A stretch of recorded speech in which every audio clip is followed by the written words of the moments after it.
Hey everyone, it's Nicole, your lead peer mentor, and in this video, I'm going to be talking to you about registration. Now, registration is a huge topic. There's a lot of different things that you need to keep in mind, and I'm hopefully going to be able to reach all of the most important things. So if you have any more questions or concerns that I don't address in this video, please feel free to reach out at any point in time. I'm more than happy to answer questions, and same with Heritage, the other lead peer mentor, and your academic advisors as well. So without further ado, I'm going to share my screen. And the first thing you're going to want to do to get ready for registration is meet with your academic advisor. So once you get the emails being sent out from your advisors allowing you to start booking appointments, get in there immediately and make your appointment. Then do whatever you need to do to remind yourself of that date and time so that you don't miss the appointment, because your academic advisors have a lot of students that they have to meet with. So their schedules do fill up relatively fast, and there's no guarantee that you're going to be able to get in another appointment. So get the appointment from the get-go and try to get there, try to be there on time. And if you have questions, write them out beforehand and have them ready to go. Since the meetings are only a short period of time, you have to utilize it to the best of your abilities. And after you're done with your academic advising appointment, which by the way, is something you have to do every single semester up until you graduate. That's not just for freshmen, that's for everybody. Once that academic advising meeting is done with, there will be a hold on your count, the academic advising hold, that will then be lifted, allowing you to register for the next semester of classes. If you do not go to your academic advising meeting, that hold will not be lifted and you will not be able to register. If you, however, do go to that meeting and you still see that you have a hold on your account, which will show up in Degree Tracker right here, it'll have a little yellow box that'll tell you so, then you need to contact your advisor immediately and let them know, and they'll take care of it. And if you haven't met with your advisor, then obviously schedule an appointment with them and then meet with them, and then it should be taken care of from there. Additionally, something you need to keep in mind is I already did a video about how to access Degree Tracker. So if you are concerned about that, please go watch that video and then come back to this one if you would like to know how to get to this point.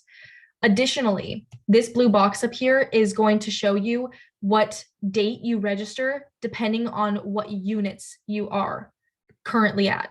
So please check your units. Even if you are in your first year here at Vanguard, maybe you're a transfer student or an incoming freshman, even if you're in your first year here, you may have had credits acquired previously from either AP courses, or maybe you took some community college classes while you were in high school. Maybe you were a part of like an early college program, or maybe you are a transfer student, in which case you have already acquired a bunch of credits.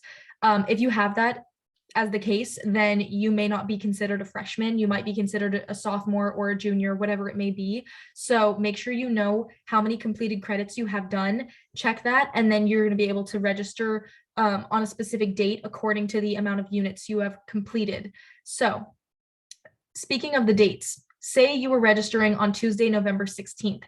The registration eligibility opens. Your registration opens on midnight or at midnight. So if you were registering, if your registration date is the 16th, it's going to open at midnight on the 16th. So right when it turns the 16th. So that really means, honestly, that it's the 15th. You need to be ready by 11:30 p.m. on November 15th, Monday night, so that you are ready to go with all of your classes set up. You've had your academic advising appointment ready, and your hold is now taken off, and you have specified the times in your schedule so that you have the different times laid out within your schedule right here, along with specified teachers. So your teachers should be over here as well. Additionally, you can find out information about a general or about a class by checking this little box, and then you can see the information. And if you come down here, there is going to be a little thing that says books total. This would typically have a link right here that says bookstore information that you can use to take you to the bookstore or the website for the bookstore, and it'll tell you about the book that's required for the class. I also did a previous video about the bookstore, so if you want to, go check that out. When you are planning your schedule for upcoming semesters that you haven't registered for, these boxes will not be green, they will be yellow. And then something to keep in mind, you want to make sure that you're checking your degree tracker to see if you have a registration hold before you register, but like 3 or 4 days before at least. Because if you by chance meet with your academic advisor, but you still have a hold by that time, then, or potentially like 1 or 2 days before registration even, then you're going to want to reach out to them and let them know that you still have a hold. Sometimes it takes that long for an advisor to get around to removing all of them. So sometimes they might reply back saying that they're still in the process of doing it, in which case you need not worry. But if in the event that something happened and it just wasn't removed, then you will have informed them with enough time that they can go back and remove it so that you'll be eligible by the time your registration period comes around. So I recommend that the night of registration, you have a clock, and I recommend using your phone for that because your laptop has enough stuff to worry about. I recommend getting a phone clock that counts down the seconds so you know exactly when it turns midnight, because that will come in handy a little bit later on when I explain it. Additionally, if you are on Degree Tracker and you want to look up a class, you can type in the code right here, which you will be able to get from the 4-year sample plan that they give you when you registered coming into the school, which I know sometimes people sometimes lose them. So you can go to Google and you literally can search up Vanguard University 4-year sample plan kinesiology. That's my major, and this is what it would come up with. Actually, technically, this is what it would come up with. There are different concentrations for majors. So for instance, there's a health and human performance concentration for kinesiology, or there's pre-health, and I'm on the pre-health track. So make sure you're looking at the right one, and it'll say right here. And so then you'll get a general idea of what it looks like to be on track for graduation in 4 years. So you'll have the units of the class listed over on the side, the little code that it comes with, and then the name of the course. Sometimes these change and sometimes these change. So it's good to check with your advisor about this. This sheet is not something you have to follow to a T. This is just a general basis or foundation that you can use as a template. And something to note, when you are a freshman, you want to be looking at these classes, and say you take all of these classes your first semester. What if you get to second semester, you're trying to register for your classes and you see that a wait list has already started forming for maybe this class right here? You can then choose a class from this semester or even this semester, and maybe you switch it with Old Testament, and then you put that here, and then you would just move this down to here. That's something that you can do. You just have to be cognizant of this level. So the class level, as long as you are only taking one level above where you're at, then you're okay. So for instance, 100 to 200 level, those are classes that freshmen and sophomores can take. So if you were trying to, in this semester, replace it with something that was like the 300 level, you wouldn't be able to do that. As a sophomore, you can take 300 level because it's only 1 year above you. And it's not even necessarily that it's a year above you per se. It's just that they recommend you take it during your junior year. So that's why they have it as 300 level, because it's that difficulty level. But as a sophomore, you can take that on if you so choose, but they wouldn't have you take that on as a freshman. So you can't physically do that. You just have to be cognizant of that and talk to your advisor when the time comes around. So that's one thing to keep in mind.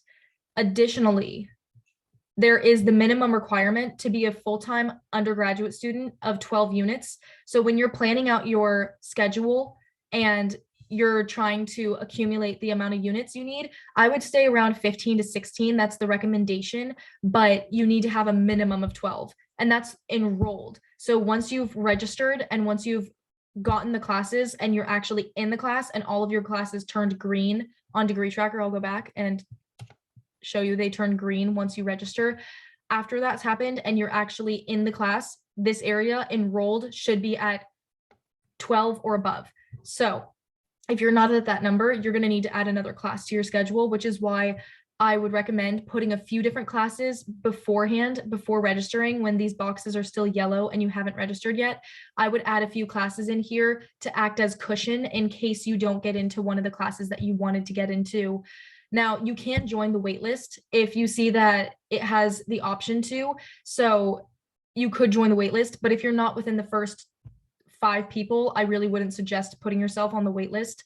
But there is the possibility that the teacher might add more seats, or there's a possibility that you get the chance to register because another student dropped it, whatever the case may be. there's a possibility that you could get it, in which case the email you would get would tell you the period of time that you have a window of opportunity to register for the class. It's either 28 or 48 hours. I mean, sorry, 24 to 48 hours, one of the two.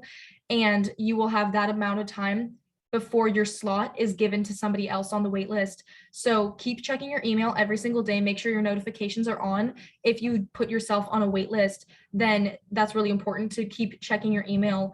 And so I'll explain kind of like the timeline of what this would all look like, but these are all just tips I'm giving you ahead of time.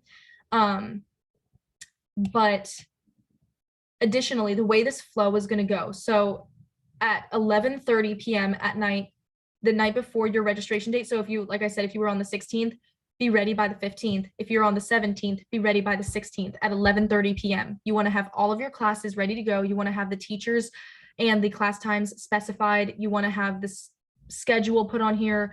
I recommend writing out a schedule on paper, like a few different schedules that you could choose from, because if you don't end up getting into one of your classes, you need to have an alternative.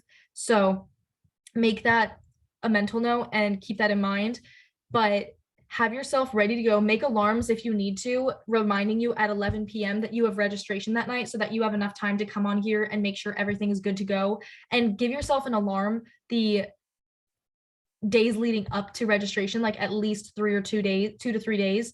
And that way you can label it like check advising hold, because if you still have a hold by that time, you should really get in touch with your advisor and ask them if they can remove it if you've met with them. If you haven't, make an appointment, schedule an appointment immediately, and then they'll remove it for you.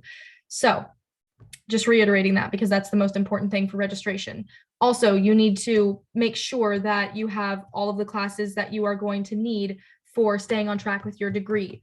And I recommend honestly taking some classes at community colleges off campus during the semester as well. I've done that and it really helps lighten the load. I definitely recommend it if you have the means to do it. Sometimes students are farther ahead on their credits because of AP units or whatever the case may be, in which case you wouldn't be able to even reach the minimum amount if you were to take something over the summer and lighten your load. So for some people, it's not an option, but for other people who have a lot of classes to accumulate, and maybe you're double majoring or you have a minor, or like me, I plan on going to grad school. So I have to look at my grad schools and their requirements and what classes they require, because sometimes, for instance, I'm kinesiology major and I want to be a physical therapist. So sometimes different DPT schools will have certain required classes that they have as a requirement coming in as a prerequisite. And sometimes the degree that I'm working on at the university, because these degrees are used for a wide variety of things, they don't always have every single class tailored to what you need. So you need to go and look at those yourself and put it together, maybe ask your advisor to help you, whatever the case may be. But you need to go and find out what classes are required and then cross-reference them with the classes you're taking at Vanguard and highlight the ones that match up and the ones that you're already done with. And I would check with your advisor to make sure that they will count, because sometimes even if you have a Gen Chem class, like a general chemistry class required, sometimes the universities, sometimes grad schools will require it to be a non-introductory level course. Even if Vanguard is okay with that being an introductory level course, grad schools may not be. So you might need to take another semester of chemistry, or maybe 2 more semesters of chemistry, of non-introductory chemistry. Even if it's not required for your major here at Vanguard, it's required for grad school. So you need to be cognizant of that and talk with your advisors about that. And additionally, then once you start like taking classes over the summertime, you can allow those classes for grad school to be added in. That's a process that I'm going through right now as well. So it's just a matter of finding the time to do that and sit down and really organize your schedule. And it's a lot, it's overwhelming, I know, but it's okay. You have your advisors, you have your friends, your parents, maybe older siblings, anyone here on campus, and you can go to them and they will be, for all that it's worth, they will be willing to help you. And so I would say definitely take some classes off campus if you want to. You can still take community college classes while you're taking college classes here at Vanguard. So you just have to make sure you stay at a minimum of 12 units at Vanguard, and then you can take maybe a 3-unit class or a 4-unit class at a community college. And it really helps. I really highly recommend it. You just have to you just have to be sure that your credits will transfer over to Vanguard. So if you're taking a class at a community college, like I took one at Santa Ana College, you have to get in touch with the registrar's office, registrar, REG, or I always spell this wrong, but that's why I'm telling you guys, registrar. REGISTRAR. So the registrar's office is going to be the place you want to contact, and then they will allow you to fill out a form, or they'll send you a form that you can fill out with all the information from the community college course, and then they will tell you whether or not the credits will transfer over and be acceptable through Vanguard's standards. Sometimes they're not, which is why it's really important that you look at a few different community colleges and then ask about the certain requirements for Vanguard's requirements. You have to like fill out the form, send it in, and then they'll send you an email telling you whether or not it's acceptable, which is really important, because if you take a community college class without asking and then you submit the transcript with the credits, or with the grade rather, that you got and the credits that you got from that community college to Vanguard, and Vanguard doesn't accept it, that's money wasted, time wasted, efforts wasted. All in all, it's a big loss. So don't allow that to happen. Check first the community college, the course that you want, scope it out, do some research, and then check with Vanguard, contact the registrar's office, check with Vanguard that the units will transfer over. And then once you get the go ahead, then you can go ahead and register for that class at the community college. Now, when you're done with that class and you've gotten your final grade for that class, you want to request the transcript from that school to be sent to Vanguard electronically. And then once Vanguard receives the transcript, they will add those units to your transcript at Vanguard, and then you will see that class that amount of credits added to your completed list, and then you don't have to take it here at Vanguard. So be cognizant of that. You can go to the Vanguard website, and then in the academics tab, the office of the registrars right here, and then it'll take you to this page, and you can press on this tab that says forms. And typically this is where you would find well, I'm not actually seeing it right now, but maybe they're updating it. I'm not exactly sure. But you would find that form typically here. And then there's the transfer policy. So you want to make sure you read through this as well, because this allows you some good tips, but I'm not going to go through that because this has already got enough to go over. But we're going to move on, and I'll just go over the quick flow of the timeline of this. I'm sorry, this is a longer video, I know, but there's just so many things to go over for this class. Or for this video particularly, wow. It's also late at night, so I'm sorry if this is kind of all over the place, but there's a lot. So you want to log into self-service. I'm checking my notes just to make sure I don't forget anything. You want to log into Degree Tracker, and you want to make sure that you are on this 10 minutes out from registration. So log in 11:50, keep it nice and running, and then once it gets close to the time that you're about to register, get that clock out that counts down the seconds, so you know right when it hits midnight. And right when it hits midnight, you're going to refresh your overall page. There's a button right here that's blue for my screen, but it's originally gray, and it's going to have the word refresh on it. So 1 minute before midnight hits at 11:59 p.m., refresh this page. And then at exactly midnight, right when it hits midnight, press this button right here that says refresh, and then it'll immediately turn blue and it says register. And then you can, register now. And then you can press it and then just let it go. Let it run its course, and your screen will have that little circle that tells you it's loading. Let it do its thing, because if you touch anything or if you screw it up, it's going to screw up everything. So sometimes I know it can be kind of nerve-wracking, but the loading part, it takes a while. It can take a while. Me and my friends, we often do registration together, and my friend and I, we often have like pretty much the same schedule, and sometimes her screen will load a lot faster than mine, but she won't get into a class when I do.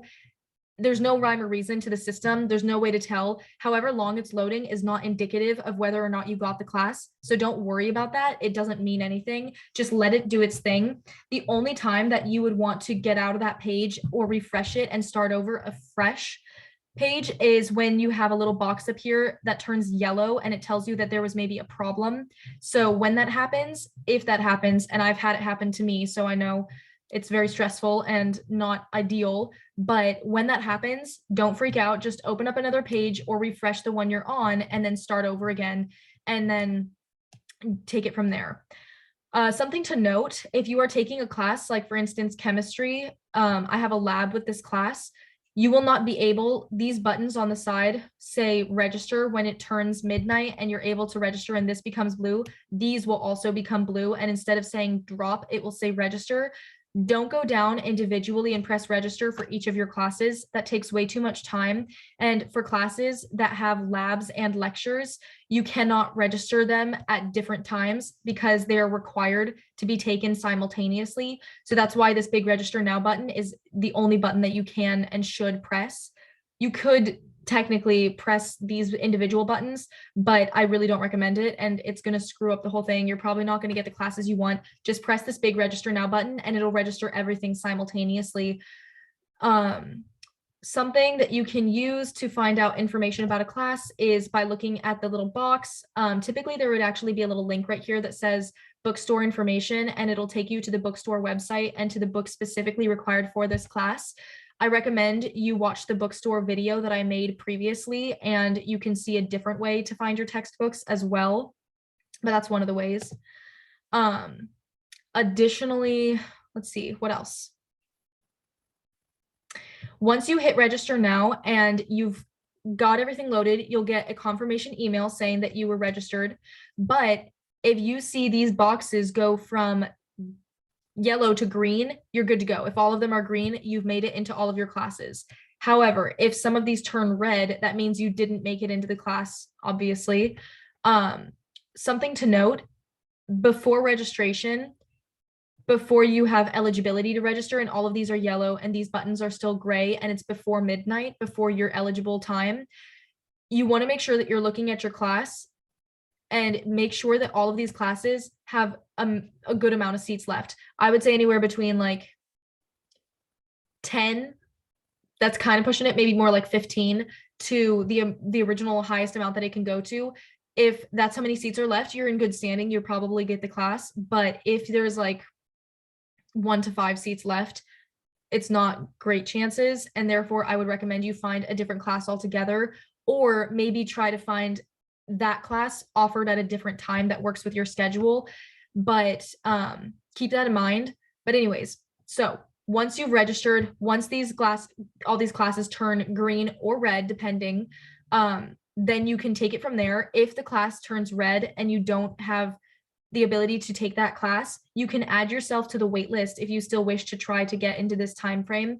I would still try and find a different class to take its place, but in the meantime, you can add yourself to the wait list in the event that you can get in which case you would just say it was this class that you wanted to get into that needed to be waitlisted. You can waitlist, this button would say waitlist, and then you can confirm. It'll have a little box that pops up where you confirm that you want to be added to the wait list.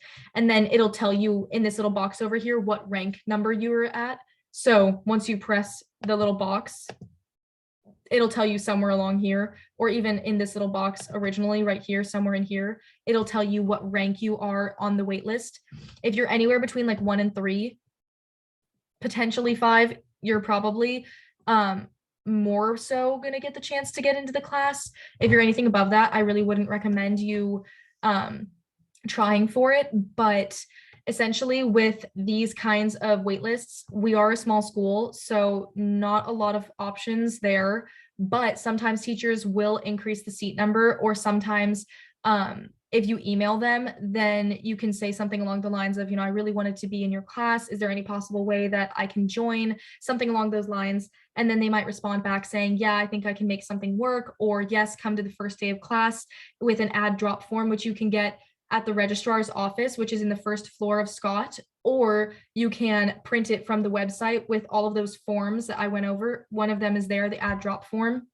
And so you can take it to the first day of class, they'll sign it, you take it back to the registrar's office or send it via email, depending on, your situation. And then they will be able to add your class to the schedule online, and then you'll be able to be registered in that class. And let's see, what else?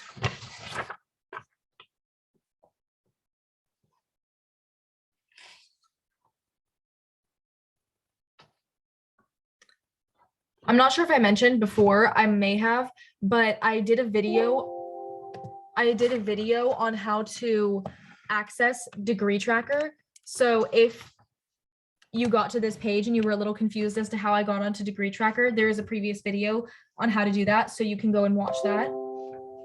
And then, let's see.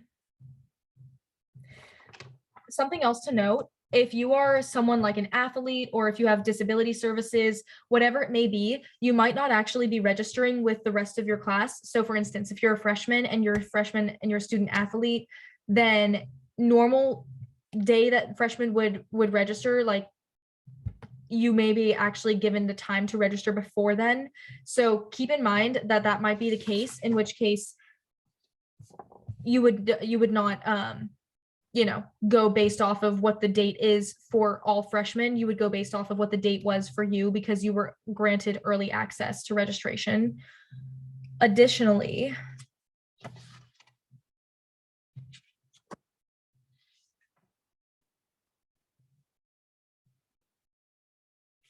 I'll reiterate this again, although maybe I didn't mention it. If I have not, it's good that I'm saying it. But if you joined the wait list for a class and somehow there's an opening, you will get an email that says you have this allotted time period. It's either 24 hours or 48 hours, but you will have an allotted time period that you can register for that class before your spot is given to another person on the wait list. Be mindful. Please check your email every single day after registration. Make an alarm, make a reminder, whatever you need, but check your email every single day. Turn on your notifications for your email as well. And that way you'll see exactly when your email gets the notification that you are able to register for your class.